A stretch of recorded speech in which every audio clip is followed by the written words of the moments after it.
लड़का बनी बहू। पूरे 28 साल का हो चुका था ऋषभ, लेकिन शादी करने को तैयार ही नहीं था। माँ बाप पूरी तरह से परेशान हो चुके थे। जब भी किसी लड़की का रिश्ता ऋषभ के लिए लेकर आते तो वो शादी करने से साफ मना कर देता, चाहे लड़की कितनी भी सुंदर, कितनी भी अच्छी क्यों ना हो। ऋषभ के माँ बाप को इसकी वजह समझ में नहीं आ रही थी। अरे ऋषभ बेटा, अच्छी खासी नौकरी लगती है, दिखता भी इतना अच्छा है, आखिर बात क्या है, तुझे शादी क्यों नहीं करनी? देख, तू हमारा इकलौता बेटा है, अगर तू शादी नहीं करेगा तो कैसे काम चलेगा? लेकिन मैं शादी करना ही नहीं चाहता, मुझे कोई लड़की पसंद नहीं आती। अरे बेटा, अगर कोई लड़की तुझे पसंद हो तो उससे शादी कर ले, हमें कोई ऐतराज नहीं है।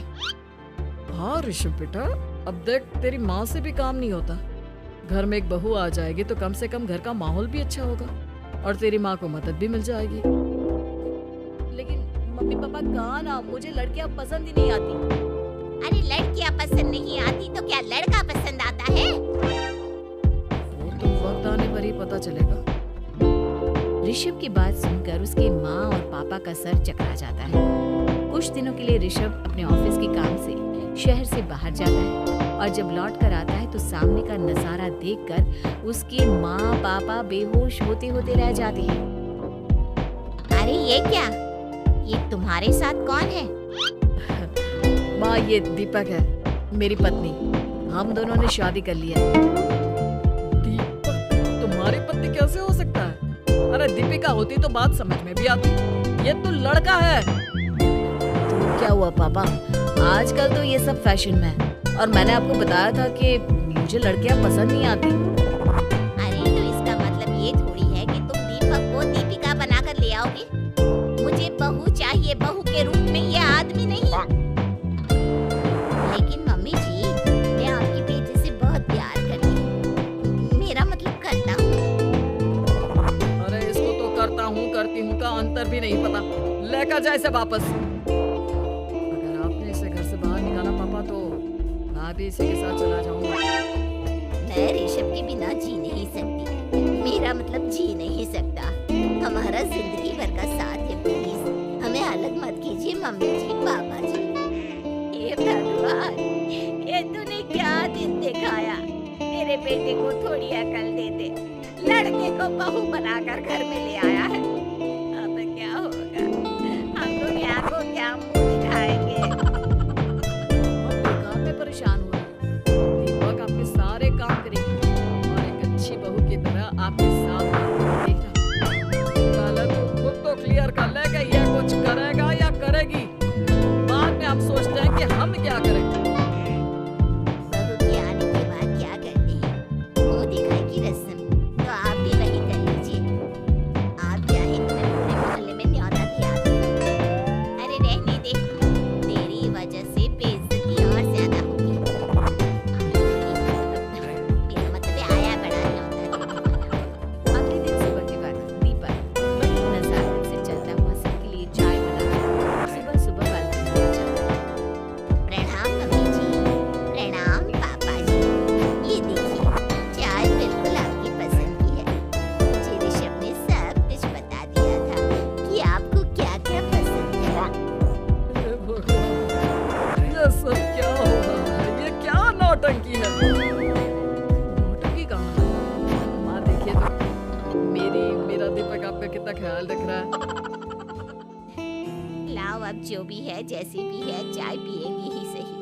थोड़ी देर के बाद वैसे दीपक, चाय तो तुमने बहुत अच्छी बनाई है।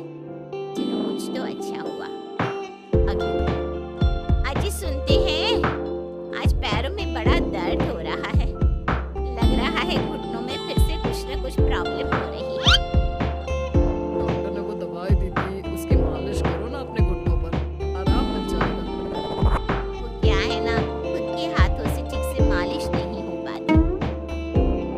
अरे मम्मी जी, आपको परेशान होने की क्या जरूरत है? मैं हूं ना, लाइए, मैं आपके पैरों पर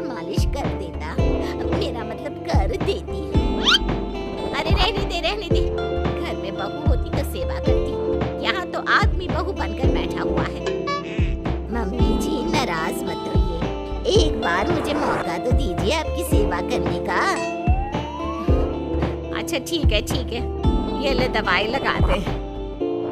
दीपक बहुत अच्छे तरीके से घुटनों की मालिश करता है। थोड़ी देर के बाद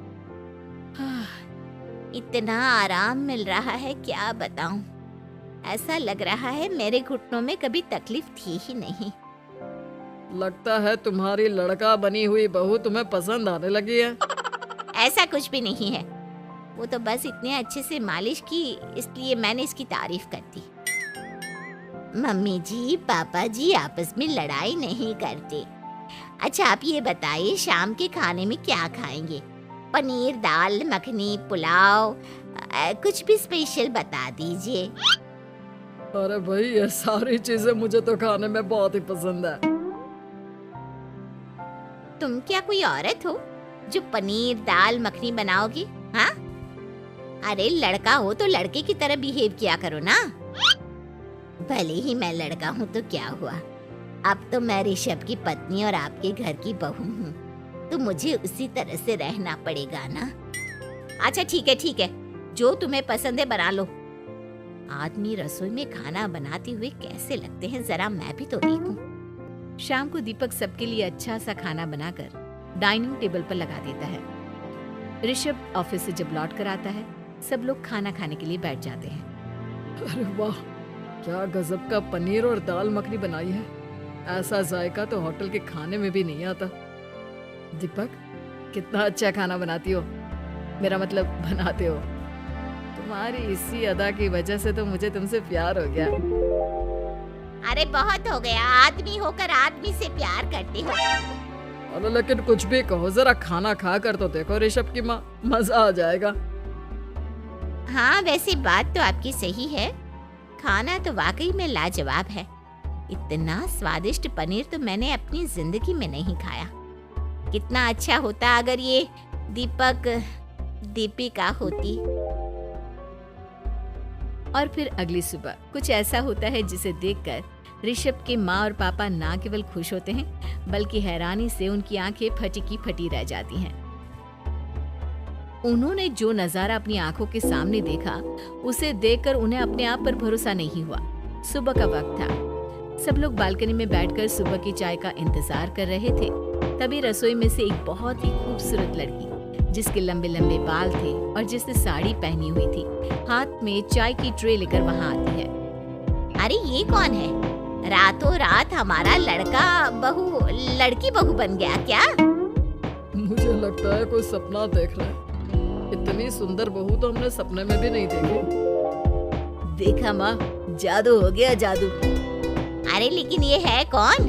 तुम्हारा वो आदमी वाला पत्नी कहाँ चला गया? आपने मुझे पहचाना नहीं? मैं दीपक नहीं दीपिका हूँ। इतने दिन से लड़की के कपड़े पहनकर आपके घर में आपकी बहू बनी हुई थी। माँ ये दीपक नहीं, दरअसल ये दीपिका थी, लेकिन इसे लड़कों की तरह रहने का शौक था और इसे लड़की की तरह रहना मंजूर नहीं था, इसलिए मैं इसे लड़के के रूप में आपकी बहू बनाकर यहाँ ले आया। तो फिर अचानक ये उसका हृदय परिवर्तन और रूप परिवर्तन कैसे हो गया? वो क्या है ना, मुझे बाद में एहसास हुआ कि आप लोग इस बात को लेकर बहुत दुखी हैं कि आपकी बेटी ने एक लड़की के साथ शादी की है, इसलिए मैं अपने असली रूप में वापस आ गई। हमने कोई पुण्य कर्म किए होंगे जो तुम्हारे जैसा, मेरा मतलब तुम्हारे जैसी बहू मिली, इतनी खूबसूरत और इतना ख्याल रखने वाली। भला हो भगवान का कि हमें लड़की बहू मिली है, लड़का बहू नहीं।